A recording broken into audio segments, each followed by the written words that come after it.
Boa noite, pessoal. A história de hoje é a entrevista do Marcelo Rubens Paiva no Roda Viva. Acabei de assistir agora, né? Muito boa a entrevista e eu cheio de coisa na cabeça para falar sobre ela.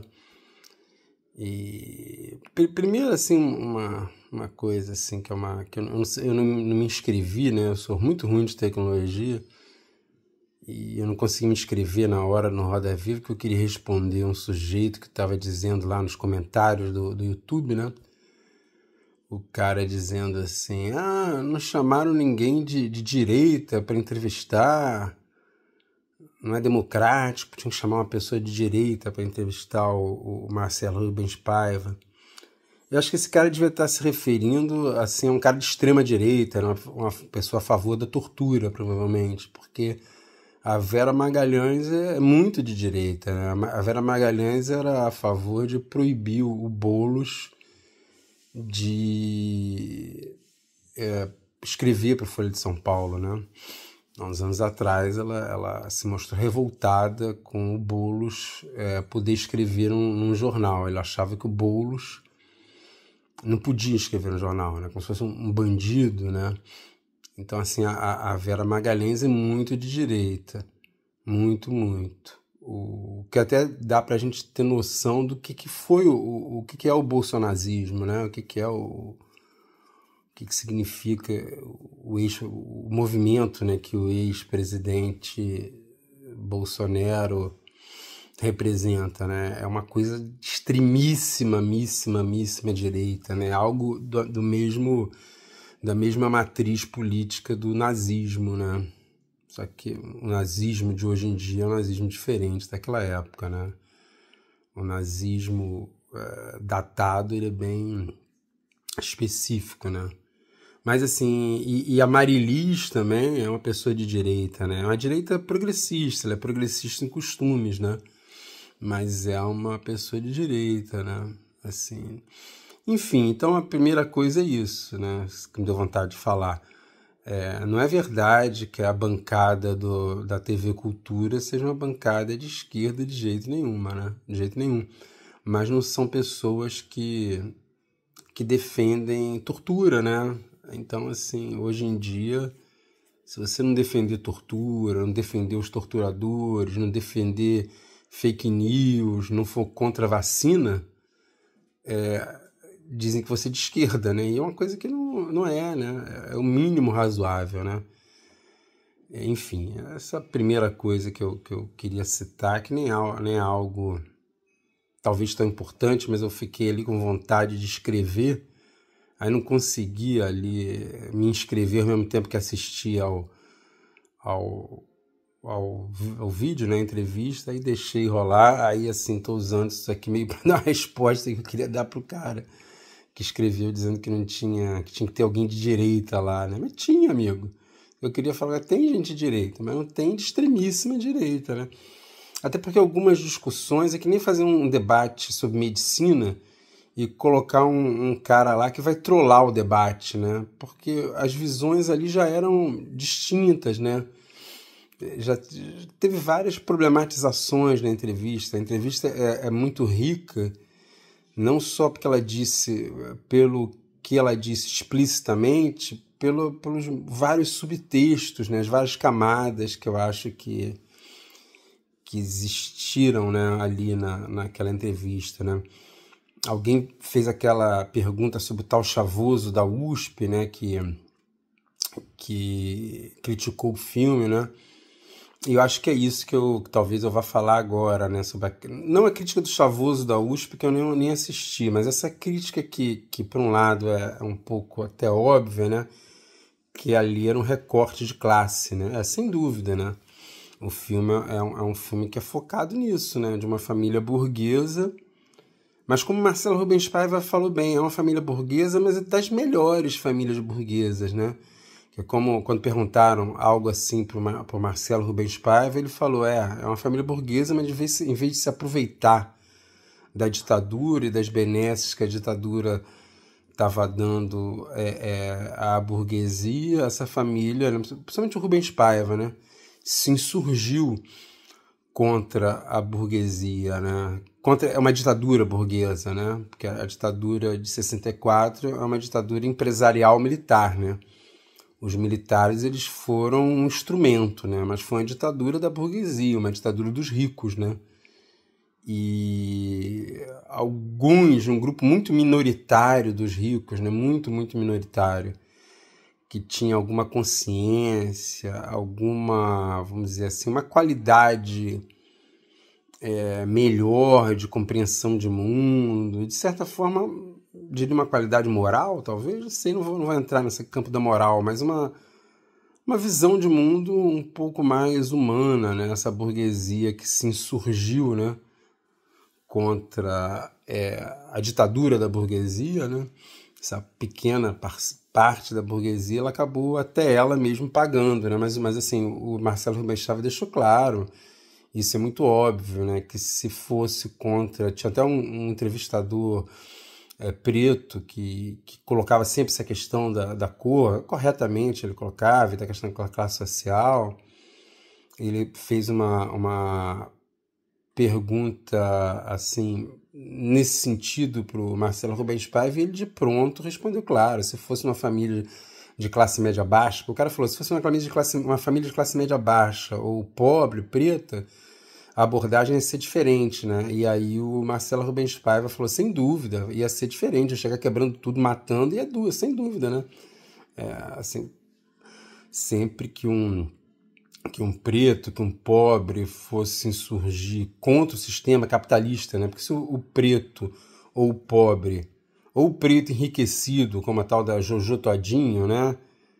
Ou um pobre for servir ao capital, né? For fazer um papel... O pessoal fala de Capitão do Mato, né? Mas é específico, não vou entrar, mas assim, foi o que me ocorreu. Mas fazer um papel que sirva ao capital, sirva aos ricos, esse preto e pobre vai ser meio que defendido, né? O Cabo Anselmo, que traiu a esquerda, né? Traiu os companheiros, traiu a namorada, ele foi sustentado por burgueses, por ricos, até hoje ele é sustentado por ricos. Os ricos sabem pagar quem os serve, né? Não quem os serve como serviçal, mas quem os serve nas batalhas decisivas, né? Quem trai a sua própria classe, né? De uma forma importante, né? Se você cometer uma importante traição contra a sua classe, né? Se for um pobre que cometeu uma importante traição, né? Contra a sua classe, você vai ser muitas vezes premiado, né? Se você for um traidor, como o Cabo Anselmo foi, né? Mas depois eu até queria fazer um vídeo falando sobre essa questão do Cabo Anselmo e dos cachorros em geral, né? Cachorros foram aqueles que mudaram de lado, né? Cachorros era um nome que os próprios militares davam para aqueles militantes de esquerda que depois da tortura mudavam de lado, né? Eu queria até conversar um pouco sobre isso, porque eu acho que é uma situação difícil também desses cachorros, porque a tortura é terrível, né? Assim, eu acho que os principais culpados até da traição de cachorros, como o Cabo Anselmo, né? Lembrando que cachorros é a nomenclatura que os próprios militares davam. Aliás, saiu um livro bom com esse título, Cachorros, né? Falando sobre um militante que traiu a luta armada, né? E que era do PCB e tal. Mas enfim, mas vou voltar à entrevista do Marcelo Rubens Paiva, né? A entrevista é muito boa, cara, eu recomendo. E ela é muito boa pelo que é dito, pelo que não é dito, pelo conjunto da obra, né? Eu acho a entrevista muito legal. Não estou dizendo que é uma entrevista perfeita, que tudo que o Marcelo Rubens Paiva falou, eu subscrevo totalmente. Não é isso, assim, mas assim, eu acho que ela é muito, assim, ela faz a gente refletir muito. Enfim, eu gostei muito de ter assistido, e eu assisti até ao vivo, né? Normalmente eu assisto o replay, né? Normalmente quando tem entrevista boa no Roda Viva, eu em geral não consigo ver na hora exata, né? E aí quando a entrevista é boa, eu acho que vale a pena, eu vou lá assistir a reprise, né?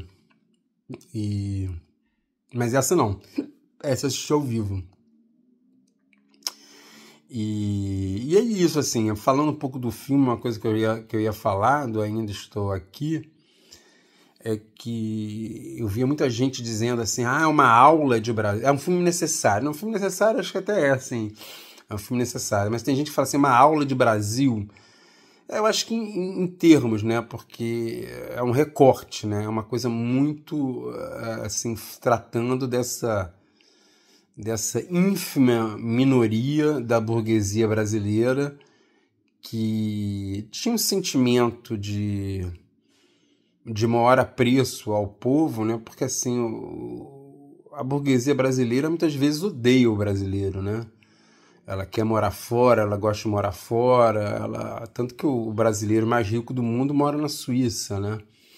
Enfim, por vários motivos, né? Mas assim, ele diz que a questão que ele sofreu um sequestro, não, sem dúvida, né? A violência que a própria burguesia faz o Brasil sofrer, né? Porque a violência no Brasil é em grande medida efeito do sistema, né? Que existe no Brasil, o sistema econômico destruidor, né?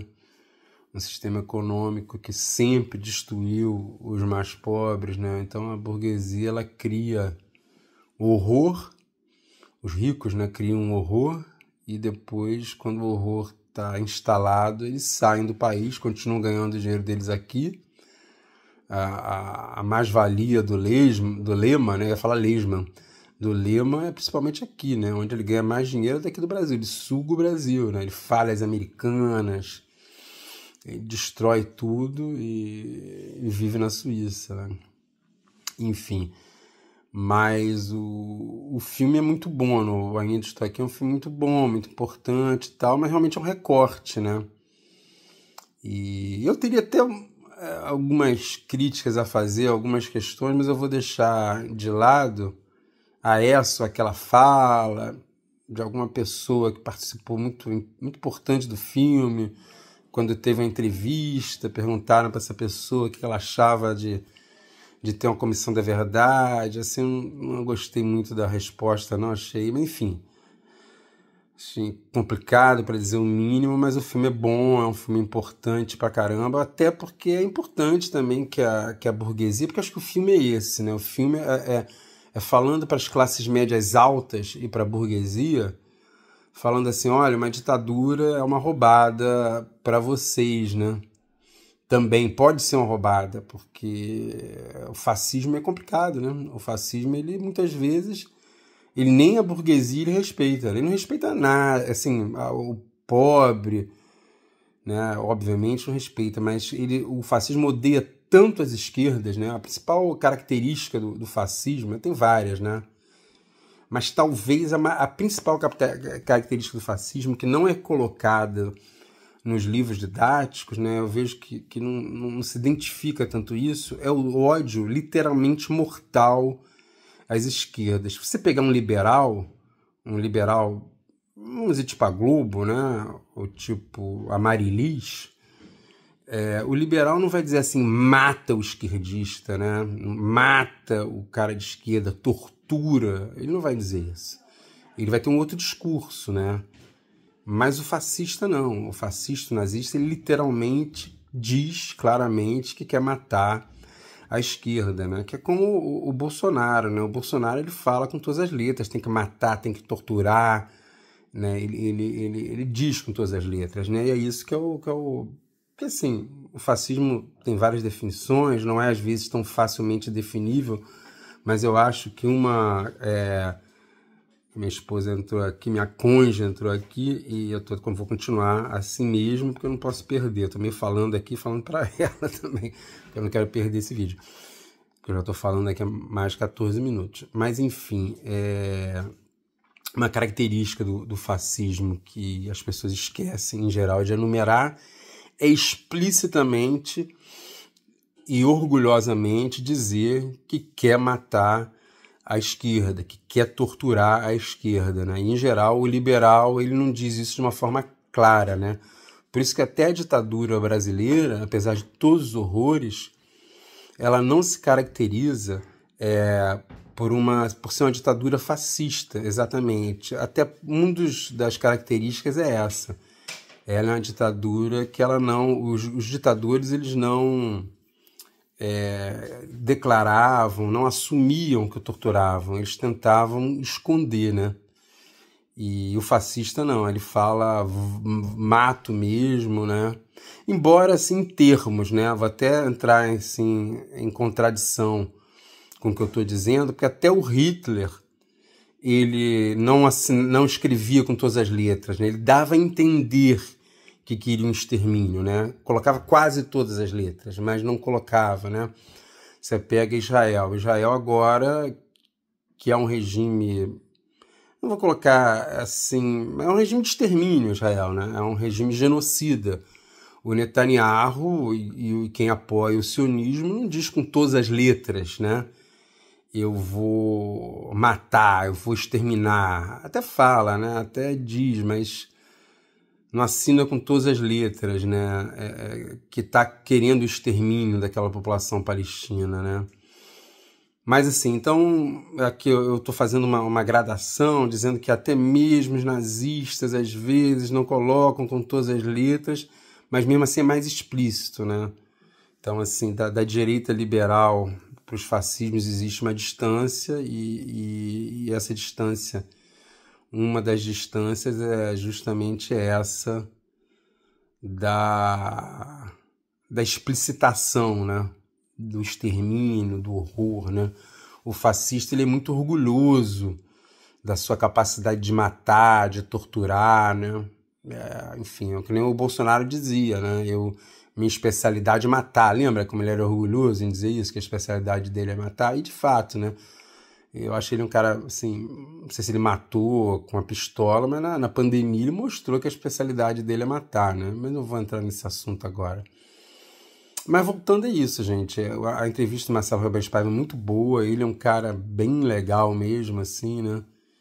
E eu nem acho que ele seja um cara assim, muito de esquerda, não é? Acho que é um sujeito muito... um centro-esquerda, né? Mas independente disso, é um sujeito bem legal, a entrevista dele é muito boa e eu fiz esse vídeo só porque eu gostei muito da entrevista mesmo e fiquei vontade... Acho que o que me deu vontade de falar, me fez iniciar, foi aquela questão de não poder responder o cara que disse que só tinha gente, que não tinha gente de direita naquela bancada, né? Eu fiquei com vontade de falar, não tinha sim, a Vera Magalhães é super de direita, muito, muito, muito, muito. E a Marilisa, que é daquela direita progressista, né? Ela é progressista, ela não é careta, como ela estava falando. Ela estava falando, o Brasil hoje em dia está muito careta. Eu concordo porque eu sou progressista, também sou contra a caretice, né? Mas você pode ser contra a caretice, contra o conservadorismo, contra o horror, sendo de direita, né? E sendo de esquerda, né? Embora eu acho que quem é de direita é contra determinado tipo de horror, né? Porque o horror econômico, né? O horror da destruição econômica, do aniquilamento econômico, da pobreza, ele permanece, né? Gente, eu sempre me esqueço, cara, eu devia ter falado isso no início, né? Agora não deve mais ninguém mais estar assistindo, nem adianta falar que é para curtir, essas coisas, curtir, inscrever, mas eu tenho que falar isso, eu nunca falo. E vou terminar falando desse negócio da pobreza, que eu falei da opressão, né? Que é a pobreza, do horror que é a pobreza, a gente esquece. Eu quero falar isso em outros vídeos direto, fazer meio mantra, meio aqui nesse canal, que a gente tem que acabar com a pobreza. A pobreza não pode ser naturalizada. E a nossa Constituição, no artigo 3, inciso 3, fala exatamente isso, né? Que o Brasil tem que ter como objetivo acabar com a pobreza, né? Mas o pessoal quer exterminar o pobre, né? O pessoal, em vez de acabar com a pobreza, quer exterminar o pobre, né? Então é complicado. Mas é isso, pessoal. Foi mais assim, sei lá, vamos ver o que rolou nesse vídeo. E é isso, valeu. Assista a entrevista do Marcelo Rubens Paiva. Aliás, hoje eu conheci um cara que um amigo meu mandou um tal, acho que é Kenji o nome do sujeito, youtuber bom pra caramba. Aí eu vi, caramba, será que um dia eu vou conseguir fazer um vídeo bom, que nem do Kenji? Um vídeo muito bom, cara, falando sobre que se convencionou chamar, é sobre o woke, né? Aí depois ele chega no identitarismo. É muito bom o vídeo, assim, muito legal. Tá bom, é isso. Então fica essa dica do assistir a entrevista do Marcelo Rambes Paiva e o Kendi também, que depois eu coloco aí o... Hoje eu tô no celular, tô com menos estrutura ainda, mais nas costas, assim, do que de costume, tá bom? Valeu, galera, até a próxima.